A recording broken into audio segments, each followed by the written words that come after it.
তো চলো আজকের এই স্পেশাল ক্লাসে আমরা শিখব ক্রস মাল্টিপ্লিকেশন মেথড। এই মেথডটি আমরা বিভিন্ন ক্ষেত্রে ব্যবহার করতে পারি, আর এই মেথডটি ব্যবহারের মাধ্যমে যে কোনো অঙ্ক, অর্থাৎ যেগুলি ক্রস মাল্টিপ্লিকেশন মেথড দিয়ে হবে, সেগুলি 20 থেকে 30 সেকেন্ডের মধ্যে তুমি সমাধান করে ফেলবে। ঠিক আছে, এবার প্রশ্ন হচ্ছে এই মেথডটি আমরা কোথায় ব্যবহার করব? আমরা ব্যবহার করব অনুপাতের পরিবর্তন হলে। এবার সেটি কোথায় কোথায় কোথায় ব্যবহার করব? যেমন আয় ব্যয় ও সঞ্চয়ের অঙ্কের ক্ষেত্রে, কারণ আয় ব্যয় ও সঞ্চয়ের বিভিন্ন তিনটি অনুপাত আলাদা আলাদা থাকে এবং তারা একে অপরের সঙ্গে সম্পর্কিত। কিভাবে? আয় থেকে যদি আমি ব্যয় বিয়োগ করি তবেই আমার সঞ্চয় প্রাপ্ত হয়, অর্থাৎ এই দুটির রেশিও দেওয়া থাকলে তাদের পরিবর্তনই হচ্ছে সঞ্চয়। আবার কোথায় ব্যবহার করা যেতে পারে? বয়স সংক্রান্ত অঙ্কের ক্ষেত্রে, তাছাড়া বিভিন্ন সেনা যুদ্ধের ক্ষয়ক্ষতির ক্ষেত্রে এই ক্রস মাল্টিপ্লিকেশন মেথড ব্যবহার করা যেতে পারে। তাহলে দেখে নেই মেথডটি কিরূপ হয়। চলো আমি সরাসরি অঙ্কে একটু পরে যাচ্ছি, আপাতত মেথডটি দেখে নাও। ধরো কোন দুই ব্যক্তির আয়ের অনুপাত দেওয়া রয়েছে a:b, আবার ব্যয়ের অনুপাত দেওয়া রয়েছে p:q। তোমরা দেখবে আয় থেকে ব্যয় বিয়োগ করলেই তো সঞ্চয় পাওয়া যায়, তাই না? তা আমি যদি বলি সঞ্চয়ের অনুপাত x:y, এই তিনটি রেশিওর ক্ষেত্রে দেখবে প্রথমটি, এটাকে আমরা বলবো ফার্স্ট রেশিও,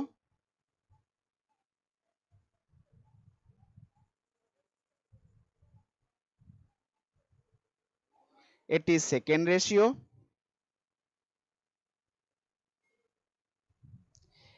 এবং এই রেশিওটাকে বলা হবে চেঞ্জ।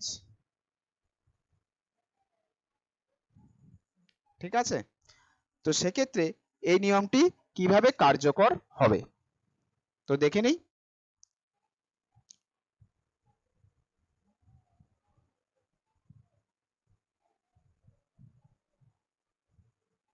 সরি,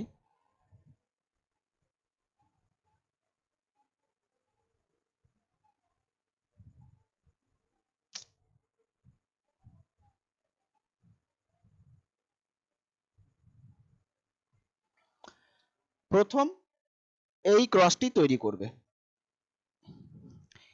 এবং এরপর এদের বিয়োগ করে দেবে, অর্থাৎ প্রথমে ক্রস হিসেবে গুণ করবে, এর ভ্যালু আমি মনে করলাম AQ মাইনাস BP আসবে। এরপর দ্বিতীয় ক্রসটি তৈরি করবে, এর ভ্যালু আসবে PY মাইনাস QX। তো ক্রস মাল্টিপ্লিকেশন মেথড অনুযায়ী এই ভ্যালুটির যা মান হবে এবং এর যা মান হবে এই দুটি সমান, অর্থাৎ এর ভ্যালু হবে এটি অথবা এর ভ্যালু এটি হতে পারে। ঠিক আছে, তো আমরা কিছু অঙ্কের মাধ্যমে দেখি, তাহলে তোমরা ভালো করে বুঝতে পারবে। প্রথম প্রশ্ন, এ ও বি এর আয়ের অনুপাত 3:2 এবং ব্যয়ের অনুপাত 5:3। যদি তারা প্রত্যেকে 1000 টাকা সঞ্চয় করে তবে এ এর আয় কত? তো দেখি, প্রথম রেশিওতে বলা রয়েছে আয়ের অনুপাত 3:2, দ্বিতীয় রেশিওতে বলা হয়েছে 5:3। আমরা কি করব? প্রথমে আর কি লেখা হয়েছে? তারা প্রত্যেকে 1000 টাকা সঞ্চয় করে, অর্থাৎ প্রথম জন্য 1000 টাকা, দ্বিতীয় জন্য 1000 টাকা। তো দেখো, আমরা যদি ক্রস তৈরি করি তাহলে একটি ভ্যালু আসছে 10, অপর একটি ভ্যালু আসছে 9, তাদের পার্থক্য আমরা করব। তাদের পার্থক্য কত আসবে? 1। আবার এখানে যদি আমি ক্রস তৈরি করি, দেখো এখানে আসবে 5000, এখানে আসবে 3000, তো 5000 এবং 3000 এর পার্থক্য আসবে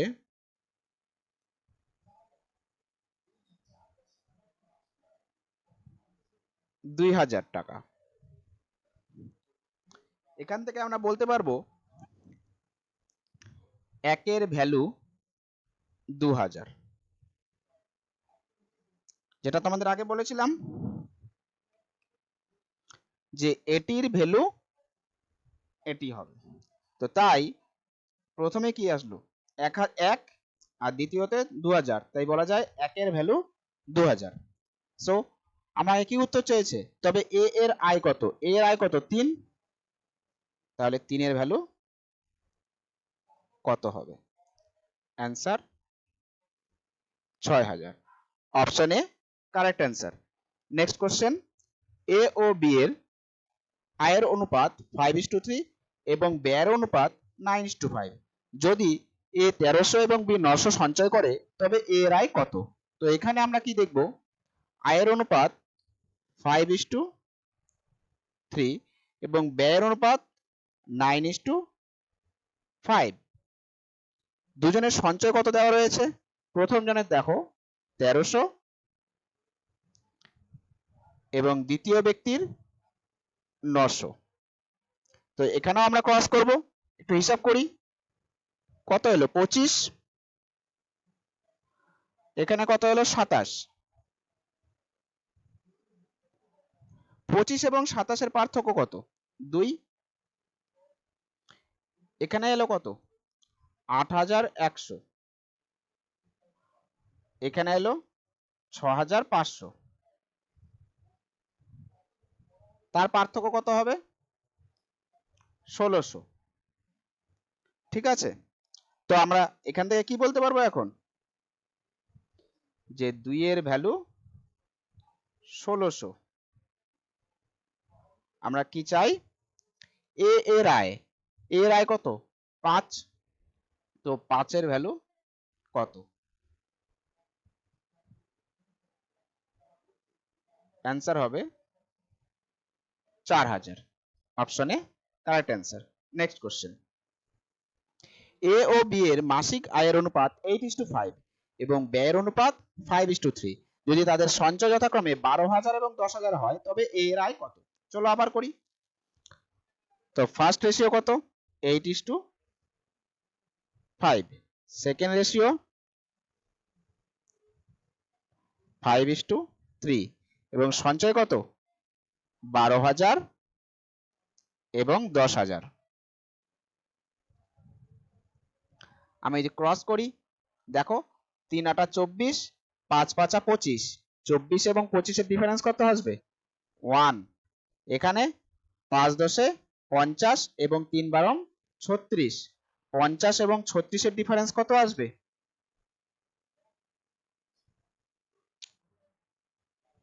14000 টাকা। তো আমরা বলতে পারি একের ভ্যালু 14000। উত্তর কি চেয়েছে? এ এর আয় কত? ইনটু আমরা 8 করব,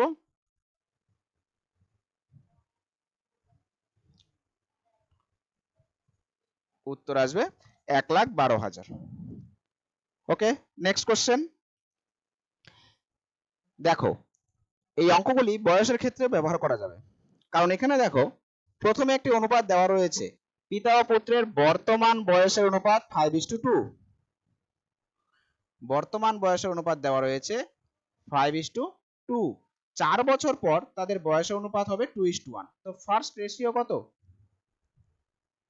5:2। Second ratio 2:1। এবং পরিবর্তন কত হলো? 4 বছর পর, অর্থাৎ পরিবর্তন হলো 4।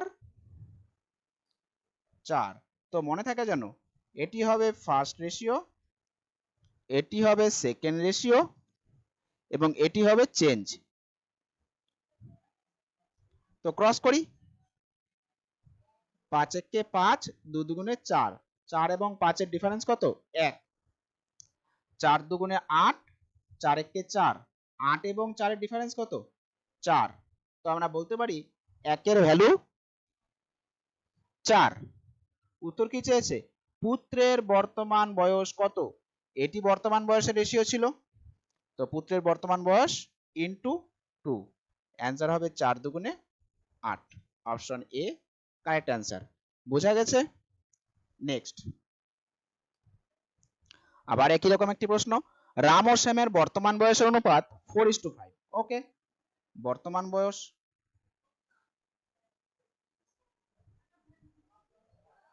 5 বছর পর তাদের বয়সের অনুপাত হবে 5:6।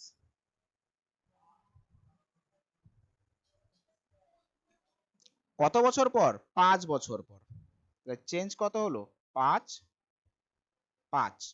যেহেতু পরে বলেছে তার জন্য আমরা plus plus plus plus plus 5 plus 5 করব। নেক্সট, 4 6 24, 5 5 25। ডিফারেন্স কত? 1। 25 30। ডিফারেন্স কত? 5। তো আমরা বলতে পারি 1 এর ভ্যালু 5। আমার অ্যান্সার চাই রামের বর্তমান বয়স অর্থাৎ 4। অ্যান্সার 4 5 20। তোমাদের জানিয়ে রাখি, এর মাধ্যমে তোমরা শুধু প্রথম রেশিওর ভ্যালুই বের করতে পারবে, কখনোই দ্বিতীয় রেশিওর ভ্যালু বের করার চেষ্টা করবে না। মনে থাকে যেন, প্রথম রেশিওর মাধ্যমে তোমরা দ্বিতীয় রেশিওর ভ্যালু বের করবে, এর মাধ্যমে তোমরা এর ভ্যালু বের করবে, কিন্তু ডিরেক্টলি এর ভ্যালু বের করবে না। ঠিক আছে? নেক্সট, 6 বছর আগে কুনাল ও সাগরের বয়সের অনুপাত ছিল 6:5। 4 বছর পর তাদের বয়সের অনুপাত হবে 11:10। সাগরের বর্তমান বয়স কত? এই যে সময়, 6 বছর আগে 4 বছর পর, তোমরা একটু মনে করো এটি কত সাল? 2026। 6 বছর আগে অর্থাৎ নিশ্চয়ই 2020 সালে। সাগর ও কুণালের বয়স অনুপাত ছিল 6:5। কুণাল, সাগর। 4 বছর পর তাদের বয়স অনুপাত হবে 11:10। এটা কত সাল? 2026। 4 বছর পর নিশ্চয়ই হবে 2030। তখন অনুপাত কত হবে? 11:10। এবার বলো তো তোমরা, চেঞ্জ কত? 10 বছরের না? 2020 থেকে 2030, তো চেঞ্জ কত হলো? 10। আমরা যদি ক্রস বের করি, 6 10 60, 5 11 55, 60 আর 55 ডিফারেন্স 5, এখানে 110 আর 100 ডিফারেন্স কত হবে? 10। তো আমরা বলবো 5 এর ভ্যালু 10। উত্তর কি চেয়েছে? সাগরের বর্তমান বয়স কত? তো আগে সাগরের 2020 সালের বয়সটা বের করে নিই। 2020 সালে সাগরের বয়স ছিল 10, কিন্তু বলেছে তো বর্তমানে অর্থাৎ 2026 সালে কি হবে? তার সঙ্গে 6 বছর যোগ হবে, তো সাগরের বর্তমান বয়স হয়ে যাবে 16 বছর। ওকে, নেক্সট, একটি ক্লাসে ছেলে ও মেয়ের অনুপাত 5:3। যদি 10 জন ছেলে চলে যায় এবং 10 জন মেয়ে নতুন ভর্তি হয়, তবে অনুপাত হয় 1:1। মোট ছাত্রছাত্রীর সংখ্যা কত ছিল? চলো, প্রথম অনুপাত কত? 5:3। এরপর অনুপাত কত? 1:1। First ratio, second ratio, change দেখি। 10 জন ছেলে চলে যায় অর্থাৎ হবে কি? -10। 10 জন মেয়ে নতুন ভর্তি হয় অর্থাৎ কি হবে? +10। তো আমরা ক্রস করি, 5 এবং 3 এর ডিফারেন্স কত হবে? 2। এখানে তোমরা একটু লক্ষ্য করো এই ডিফারেন্সটা, 1 * +10 অর্থাৎ কি আসবে? +10। আমরা পার্থক্য চাই তো, 1 * -10 মানে -10। তো +10 এবং -10 এর মধ্যে পার্থক্য হবে 20। বুঝতে পেরেছো? নেক্সট, তো আমরা কি বলবো? 2 এর ভ্যালু 20। উত্তর কি চেয়েছে? মোট ছাত্রছাত্রীর সংখ্যা কত ছিল? তাহলে আমরা কার ভ্যালু বের করব? মোট ছাত্রছাত্রী কত? 5 এবং 3 8। অ্যান্সার 80। ওকে, নেক্সট,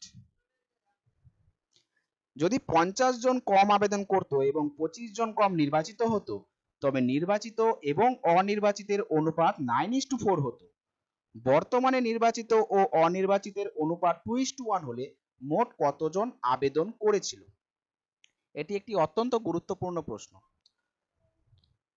প্রথম কথা, আমরা যে রেশিওটি করব, কার কার মধ্যে রেশিও করব, এটি আমার প্রথম প্রশ্ন। যার ভ্যালু দেওয়া থাকবে তার রেশিও করব, অর্থাৎ কার ভ্যালু দেওয়া রয়েছে 50 জন কম আবেদন, অর্থাৎ আমার রেশিও লাগবে আবেদন। আবেদন মানে আমি লিখে রাখি অ্যাপ্লাই। নেক্সট, 25 জন কম নির্বাচিত হতো, নির্বাচিত মানে সিলেক্টেড। তো আমাদের রেশিও বের করতে হবে অ্যাপ্লাই এবং সিলেক্টেড এর মধ্যে। ওকে, এরপরের প্রশ্ন, এই যে দুটি রেশিও রয়েছে তার মধ্যে কোনটি প্রথমে এবং কোনটি পরে খুঁজে বের করতে হবে। প্রথম রেশিও কোনটি এবং দ্বিতীয় রেশিও কোনটি? অঙ্ক অনুসারে তোমরা ভাববে যে প্রথম রেশিও তো 9:4, কিন্তু আসলে না। দেখো বলা রয়েছে বর্তমানে নির্বাচিত ও অনির্বাচিতের অনুপাত 2:1 এবং চেঞ্জ করার পর অনুপাত হবে 9:4। তাই সেই হিসেবে বর্তমান অনুপাত আমাদের কি চলে আসবে 2:1। আর এই 2:1 অনুপাতটা কাদের? সিলেক্টেড এবং নন সিলেক্টেডদের। ঠিক আছে, কিন্তু আমাদের তো সিলেক্টেড নন সিলেক্টেড রেশিও দিয়ে হবে না, আমাদের রেশিও রাখবে টোটাল অ্যাপ্লাই এবং সিলেক্টেড। তো কোনো একটা অ্যাপ্লিকেশনে যদি দুজন সিলেক্ট হয় এবং একজন নন সিলেক্ট হয়, অর্থাৎ দুজন যদি চাকরি পায় এবং একজন যদি চাকরি না পায়, তবে আমরা কি বলতে পারি টোটাল অ্যাপ্লাই করেছিল কতজন? 3 জন এবং চাকরি পেয়েছে 2 জন। একইভাবে এই রেশিওতে অ্যাপ্লাই করেছে 13 জন এবং চাকরি পেয়েছে 9 জন। ঠিক আছে, এবার আমরা কি বের করব? চেঞ্জ, 50 জন কম আবেদন এবং 25 জন কম নির্বাচিত। তো আমরা রেশিও নির্ণয় করি এখন। 26 এবং 27 এর ডিফারেন্স কত হবে? 1। আর এখানে 9 50 450 আর 13 25 হবে 325। তো ডিফারেন্স আসবে 125।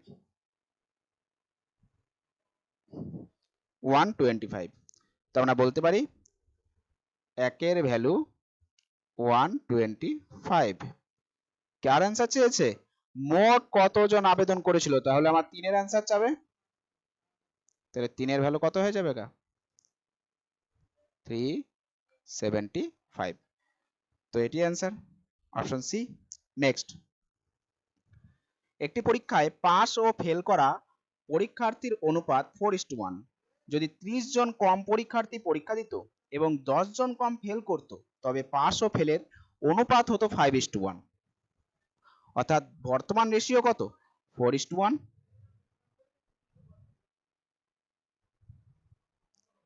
এরপর রেশিও কত হবে?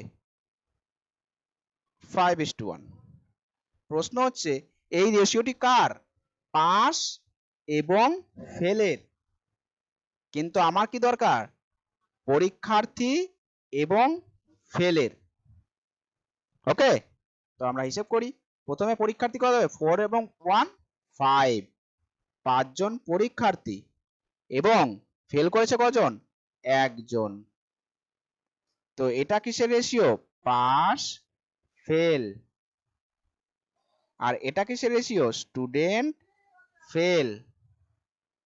এরপর দেখা যায় স্টুডেন্ট 6 এবং ফেল 1। ঠিক আছে, তো 30 জন কম আবেদন করেছিল, পরীক্ষা দিয়েছিল এবং 10 জন কম ফেল করেছিল। তো ক্রস যদি করি, 5 একে 5, 6 একে 6, ডিফারেন্স 1। 60 এবং 30 এর ডিফারেন্স 30। তো আমরা বলতেই পারি একের ভ্যালু 30। কার ভ্যালু চেয়েছে? মোট পরীক্ষার্থীর সংখ্যা 5। 5 এর ভ্যালু কত হবে? 150। এটি কারেক্ট অ্যান্সার। নেক্সট, একটি যুদ্ধে অফিসার ও সৈন্যদের অনুপাত 3:31। যুদ্ধে 6 জন অফিসার এবং 22 জন সৈন্য নিহত হলে নতুন অনুপাত হয় 1:13। যুদ্ধের পূর্বে মোট কতজন সৈন্য ছিল? তো প্রথমে ফার্স্ট রেশিও কত 3:31, নেক্সট রেশিও 1:13। চেঞ্জ কি হয়েছে 6 জন অফিসার এবং 22 জন সৈন্য নিহত হয়েছে।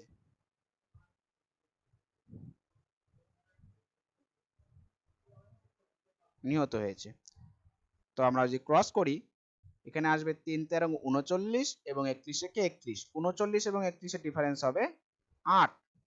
এখানে 22 এবং 78, 22 একে 22 এবং 6 13 78, 78 এবং 22 এর ডিফারেন্স কত হবে 56। সো আমরা বলতে পারবো 8 এর ভ্যালু 56। প্রশ্নে কি রয়েছে যুদ্ধে পূর্বে মোট কতজন সৈন্য ছিল? সৈন্য কত ছিল 31 না, তাহলে ইনটু 31। সো অ্যান্সার হবে 217। নেক্সট কোশ্চেন, একটি রেজিমেন্টের যুদ্ধের পূর্বে অফিসার ও সৈনিকের অনুপাত ছিল 3:10। যুদ্ধে 8 জন অফিসার মারা যায় এবং 40 জন নতুন সৈনিক যোগ দেয়, ফলে অনুপাত হয় 1:5। পূর্বে কতজন সৈন্য ছিল? করি, পূর্বে কত ছিল রেশিও 3:10, নতুন রেশিও 1:5। তো 8 জন অফিসার মারা যায় এবং 40 জন নতুন সৈনিক যোগ দেয়, তো ক্রস কত হবে 15 এবং 10 এর ডিফারেন্স 5, এখানে 40, দেখো +40 এবং -40। কিছুক্ষণ আগে এরকম আমরা আরেকটি অঙ্ক করেছিলাম যখন একটি মাইনাস এবং একটি প্লাস ছিল, তো একটি প্লাস এবং একটি মাইনাস থাকলে তাদের ডিফারেন্স হয়ে যাবে 80। 40 আর 40 যোগ করলে 80 হবে, তো আমরা বলবো 5 এর ভ্যালু 80। উত্তর কি চাইছে পূর্বে কতজন সৈনিক ছিল? পূর্বে সৈনিকের রেশিও কি ছিল 10, সো ইনটু 10, অ্যান্সার হয়ে যাবে 160। নেক্সট কোশ্চেন, যদি সংখ্যার অনুপাত 3:5, প্রতিটি সংখ্যার সাথে 9 যোগ করা হলে নতুন অনুপাত হয় 12:23, ক্ষুদ্রতর সংখ্যাটি কত? এটি তোমাদের হোমওয়ার্ক থাকবে, খুব সহজ কোশ্চেন, হোমওয়ার্ক থাকবে, অ্যান্সার তোমরা কমেন্টে জানাবে। দুটি সংখ্যার অনুপাত 2:3, যদি প্রথম সংখ্যা থেকে 2 বিয়োগ এবং দ্বিতীয় সংখ্যার সাথে 2 যোগ করা হয় তবে অনুপাত হয় 1:2। চলো এটি করি। প্রথম অনুপাত 2:3, পরবর্তী অনুপাত 1:2। চেঞ্জ কি হলো প্রথমে 2 বিয়োগ এবং পরে 2 যোগ। দেখো এখানে তোমরা একটি মাইনাস এসেছে এবং একটি প্লাস এসেছে, তো মনে আছে তো পার্থক্যটা কি হয় দুটো যোগ করে দিতে হয়। 4 এবং 3 এর ডিফারেন্স কত 1, এখানে কত আসবে 2 একে 2, এখানে কত আসবে 2 দুগুণে 4, 4 এবং 2 যোগ করলে কত হয়ে যাবে 6। তাড়াতাড়ি করার জন্য তো আমরা বলবো 1 এর ভ্যালু 6। কারেন্স চেয়েছে সংখ্যা দুটির যোগফল কত, 5 এর ভ্যালু কত হবে? কেন 5? কারণ 2 এবং 3 এর যোগফল তো 5ই হবে, তাই না? সো অ্যান্সার কত হয়ে যাবে 30। এই হিসাবটি মনে রাখবে। কিভাবে 6 এলো 2 এবং 4, যেহেতু প্লাস মাইনাস রয়েছে তো ডিফারেন্সের ক্ষেত্রে আমরা কি করে দেব প্লাস। তো আমরা এর পরবর্তী অঙ্ক এটি দেখছি। একটি বই 15% লাভে বিক্রি করা হয়। যদি ক্রয় মূল্য 10 টাকা কম হতো এবং বিক্রয় মূল্য 10 টাকা বেশি হতো তবে লাভের হার 25% হতো। বইটির ক্রয় মূল্য কত? তো 15% লাভ, আমরা কি বলতে পারি 100 টাকার বই 115 টাকায় বিক্রি হয়েছে। এরপর কি বলা হয়েছে, যদি ক্রয় মূল্য 10 টাকা কম হতো এবং বিক্রয় মূল্য 10 টাকা বেশি হতো তবে লাভের হার 25% হতো। অর্থাৎ আমরা কি বলতে পারি, 100 টাকার বই 125 টাকায় বিক্রি হয়েছে। যদি আমরা একটু রেশিও বের করে নিই ঠিকঠাক, 20-23 এবং এটি হয়ে যাবে 4-5। প্রথমটি 10 টাকা কম হয়েছে এবং পরেরটি 10 টাকা বেশি হয়েছে। তো ক্রস যদি বের করি, 5-20 100 এবং 4-23 92। 92 এবং 100 ডিফারেন্স কত হবে, 8। 40-50 কত হবে, 90। তো আমরা বলবো 8 এর ভ্যালু 90। উত্তর কি চেয়েছে, বইটির ক্রয় মূল্য কত? বইটির ক্রয় মূল্য কত, 20। 4 দিয়ে কাটলে 2, 4 দিয়ে কাটলে সরি 2, এখানে 5 হবে, 2 দিয়ে কাটলে 45। সো অ্যান্সার হবে 225। Option C correct answer. Okay, আজ তবে এটুকু থাকলো, পরবর্তী ক্লাসে আবার দেখা হচ্ছে। তোমরা এই অঙ্কগুলি বারবার প্র্যাকটিস চালিয়ে যাও। Thank you. Okay, thank you.